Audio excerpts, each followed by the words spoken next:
जो बिलीव करते हैं कि कपल थेरेपी रिलेशनशिप का मैजिक फिक्स है, नहीं है। और कभी कभी ये रिलेशनशिप को बचाने से ज़्यादा अननेसेसरीली प्रोलोंग करता है। हर ब्रोकन रिलेशनशिप को कम्युनिकेशन प्रॉब्लम बोल देना मॉडर्न डेटिंग का सबसे बड़ा स्कैम हो सकता है। Couple therapy almost never works. हाँ, हार्ड स्टेटमेंट है और इस पे मुझे हेट भी मिलेगा, लेकिन जो मैंने देखा है उसके बेसिस पे मैं कपल थेरेपी का बड़ा फैन नहीं हूँ। मैंने इसे consistently strong positive outcomes produce करते हुए नहीं देखा और इसके पीछे मल्टीपल रीजंस हैं। तो सीधा डाइव इन करते हैं।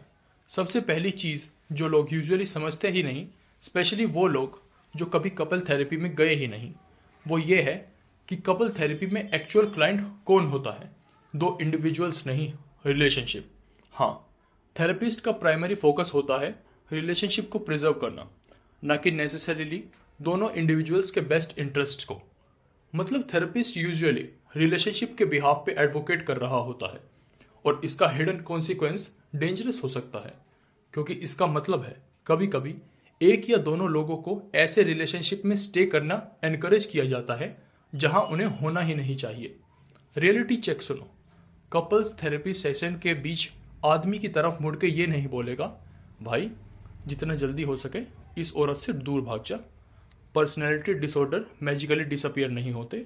सालों की हार्डवर्क लगती है उन्हें कंट्रोल करने में। तुम्हारी लाइफ बर्बाद होने से पहले भाग जा, इसे छोड़ दे। वो ऐसा नहीं बोलेगा।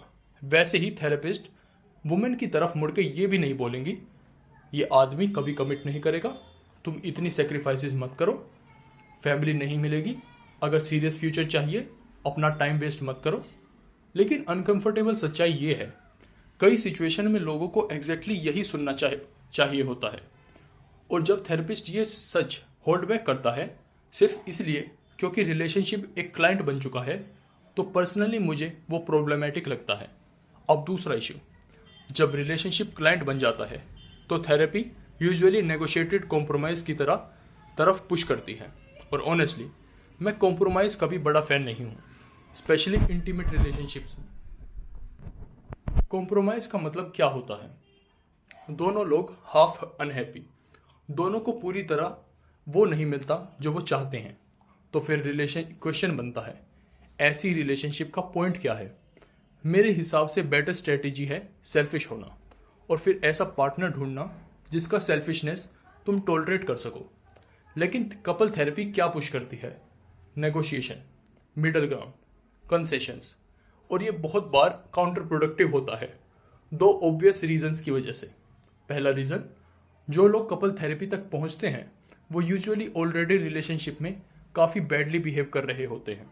कभी एक पर्सन इमोशनल टेररिस्ट होता है, tantrums, bullying, aggression, family event hijack करना, डिमांड्स ना मानने पे ब्रेकअप के थ्रेट्स देना।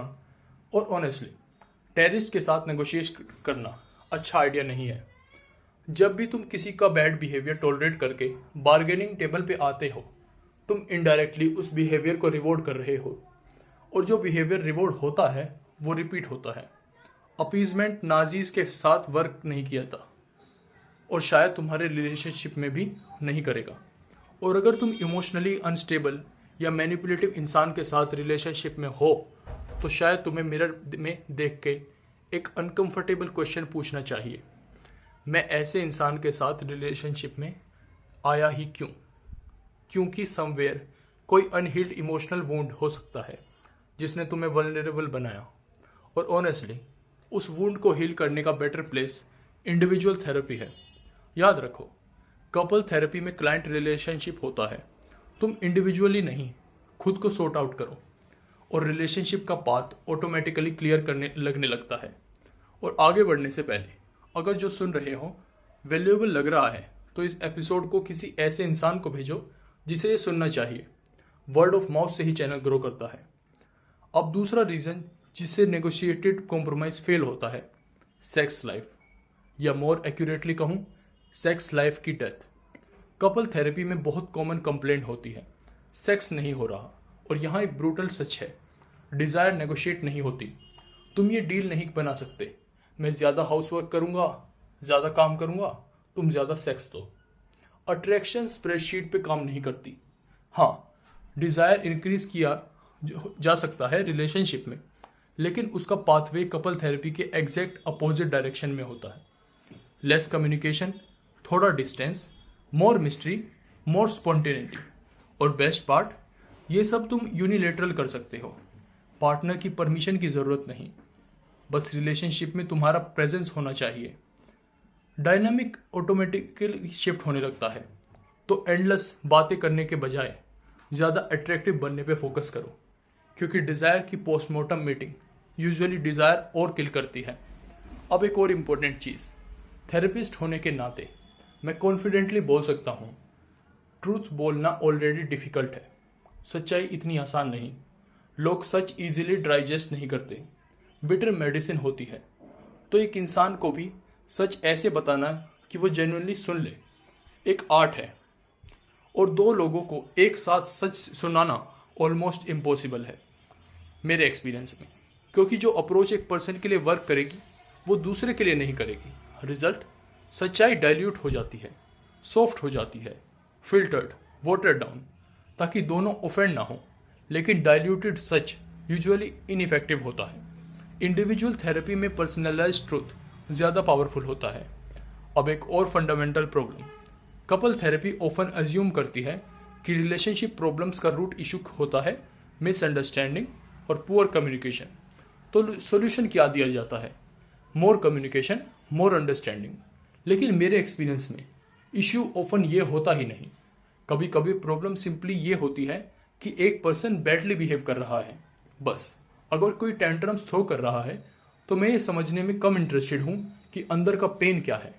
मैं ये देखने में ज़्यादा इंटरेस्टेड हूँ कि टेंट्रम्स बंद हो रहे हैं या नहीं, क्योंकि हर डिफ़िकल्ट इमोशन टेंट्रम जस्टिफाई नहीं करता।